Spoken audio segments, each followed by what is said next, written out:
Okay, I'm continuing my reading again. What I'm doing in this series is to read through the entire standard works of the Church of Jesus Christ of Latter-day Saints. This consists of the Bible, the Book of Mormon, the Doctrine and Covenants, the Pearl of Great Price. I am reading in a chronological order of events, not according to publication or volume, so I will be skipping around a little bit as I move along. I am in now the Book of Deuteronomy. This will be chapter 2, and as you may notice, I am back in the basement, so you will hear some washers and dryers in the background. But this is Deuteronomy doesn't seem to have a lot of short chapters, so these are going to be long videos or possibly 2 videos to a chapter again. So we will see how it goes. Chapter 2. Israel presses forward to their promised land. They pass through lands of Esau and of Ammon in peace, but destroy Amorites. Okay, now remember the last chapter was the spies. We reviewed that. Remember, Deuteronomy is just a review of what has already been discussed in previous books. So, here we go. This is after the spies, after they rebelled against God, and now they have to wander in the wilderness for 40 years. Then we turned and took our journey into the wilderness by the way of the Red Sea, as the Lord spake unto me. And we compassed Mount Seir many days, and the Lord spake unto me, saying, Ye have compassed this mountain long enough. Turn you northward, and command thou the people, saying, Ye are to pass through the coast of your brethren the children of Esau, which dwell in Seir, and they shall be afraid of you. Take ye good heed unto yourselves, therefore, meddle not with them, for I will not give you of their land, no, not so much as a foot breadth, because I have given Mount Seir unto Esau for possession. Ye shall buy meat of them for money, that ye may eat, and ye shall also buy water of them for money, that ye may drink. For the Lord thy God hath blessed thee in all the works of thy hand. He knoweth thy working through this great wilderness. He knoweth thy walking through this great wilderness. These 40 years the Lord thy God hath been with thee. Thou hast lacked nothing. And when we passed by from our brethren, the children of Esau, which dwelt in Seir through the way of the plain, from Elath and from Ezion-Geber, we turned and passed by the way of the wilderness of Moab. And the Lord said unto me, Distress not the Moabites, neither contend with them in battle.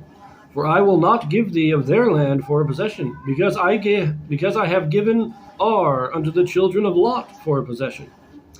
The Emims dwelt therein in times past, a people great and many and tall as the Anakims, which also were accounted giants as the Anakims, but the Moabites called them Emims.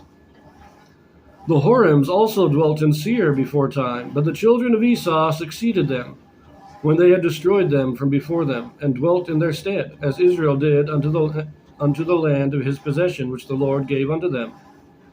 Now rise up, said I, and get you over the brook Zered. And we went over the brook Zered. And the space in which we came from Kadesh Barnea until we were come over the brook Zered was 38 years, until all the generation of the men of war were wasted out from among the host, as the Lord sware unto them. For indeed, the hand of the Lord was against them to destroy them from among the host until they were consumed. Okay, so 38 years from the time that the spies went out from Kadesh Barnea and Israel rebelled, to them coming across the brook Zered, which is when they will then go and attack the Amorites and Og, king of Bashan. So, because the reason this is 38 years is because the spies went out 2 years after they left Egypt. So it's 40 years from the time they left Egypt, but only 38 years from the time that the spies went out. So this is a little bit of a clarification, and I mentioned in a previous video that this would come up again, that Israel was given Canaan, but Esau was given Mount Seir, and Lot was given the land of Ar. These are all promised lands of different peoples. And in the end, these peoples will return and will reclaim the land that God promised them. These are all covenants that God made with different people. Israel's not the only covenant people. They're just the birthright people. They're the ones of the birthright. But there were other people that received lands of promise. And Israel was not allowed to take, as I said, not even a foot breadth of land from these people, because they were given their own land.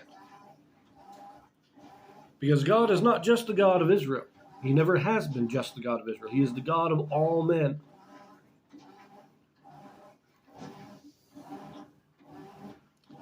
Anyways, verse 16. So it came to pass, when all the men of war were consumed and dead from among the people, that the Lord spake unto me, saying, Thou art to pass over through Ar, the coast of Moab, this day.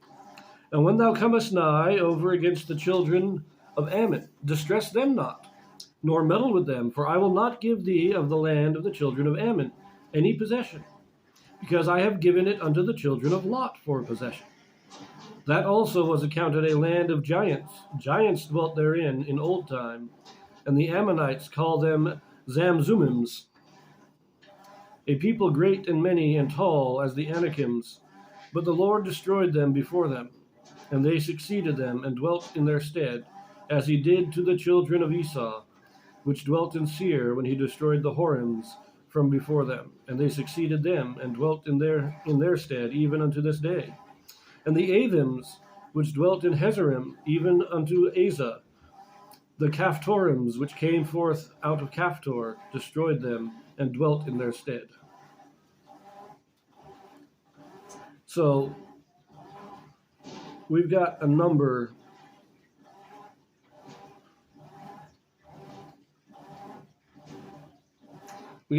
of races of giants. Anakims, Emims, Horims, Zamzummims. They might be all the same race, quite honestly. These are just different names and different languages. But the giants were all displaced. God led other people into the land and displaced all these giant races. But again, we have the people of Ammon. Remember, Moab and Ammon are the two sons of Lot that were born to his daughters when they were being evil. And they were given the land. Moab and Ammon are the two peoples descended from Lot. They were given the land. So it's the same thing there. But we have all these races, and we got this, the Hazarim,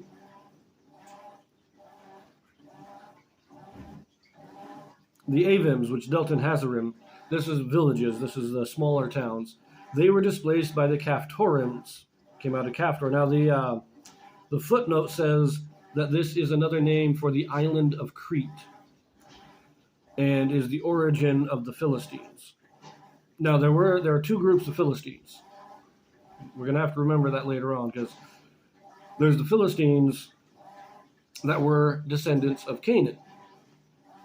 They were of the Canaanites, and they lived in the hills and the mountains in the east of Canaan, in the northeastern part of Canaan, and are destroyed by the Israelites. The Caphtorims become known as Philistines, but they came from Crete and are more likely either descendant of Japheth or Shem and not descendants of Ham. So there's a little bit of confusion. They honestly, they might be the same people, but it is doubtful. It is more likely that there are two different people that are referred to as the Philistines. And this Caphtorims, these are the ancestors of the Philistines that Samson and David and Saul will fight like 200 years later. Anyways, continuing on, let us finish this chapter. Verse 24. Rise ye up, take your journey, and pass over the river Arnon. Behold, I have given into thine hand Sihon the Amorite, king of Heshbon, and his land. Begin to possess it, and contend with him in battle. This day will I begin to put the dread of thee and the fear of thee upon the nations that are under the whole heaven, who shall hear report of thee, and shall tremble and be in anguish because of thee.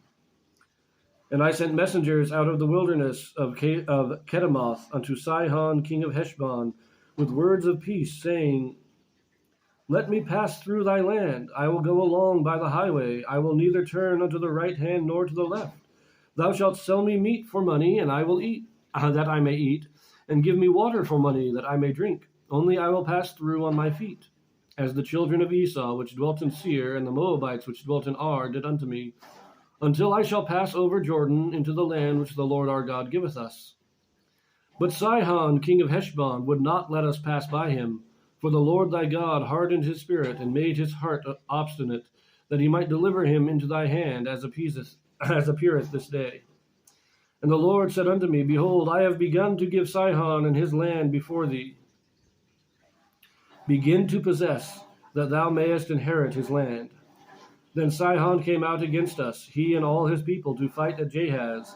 And the Lord our God delivered him before us, and we smote him and his sons and all his people. And we took all his cities at that time, and utterly destroyed the men and women, and the little ones of every city. We left none to remain. Only the cattle we took for a prey unto ourselves, and the spoil of the cities which we took. From Aroer, which is by the brink of the river Arnon, and from the city that is by the river, even unto Gilead, there was not one city too strong for us. The Lord our God delivered all unto us. Only unto the land of the children of Ammon thou camest not, nor unto any place of the river Jabbok, nor unto the cities in the mountains, nor unto whatsoever the Lord our God forbade us. So here we go. They're coming out against Sihon, king of Heshbon, the Amorite. And they just totally destroyed him, killed all people, regardless of age, regardless of sex. Killed all the people, took the spoils, conquered the cities. But they did not go near any of the lands that God forbade them to go near. Now it does say here, and this did happen again, they offered to just go through and head straight to Canaan without fighting. But Sihon would not let them pass. Now, it does say here that God hardened his spirit and everything, but it's like in Exodus, where it says that God hardened Pharaoh's heart, but in the Joseph Smith translation, it states that Pharaoh hardened his heart. Now, I don't have my nice Joseph Smith translation book with me right now, so I can't verify it. There's nothing in the footnotes, but I don't think this was, it is of the same kind of story as the Pharaoh. This was Sihon hardening his heart. God gave him the chance, saying, look, you just let us pass through, and we'll have no trouble. But Sihon refused. And so God said, hey, go ahead, they're all yours. So there is some new information here, because I believe this is the first time that we are told that they are not allowed to take the land of Seir, Moab, or Ammon. The children of Edom, the children of Moab and Ammon, they had their own promised lands. But the rest of the land was fair game. Go ahead and take it. So we're going to leave that here, and I will see you in the next one.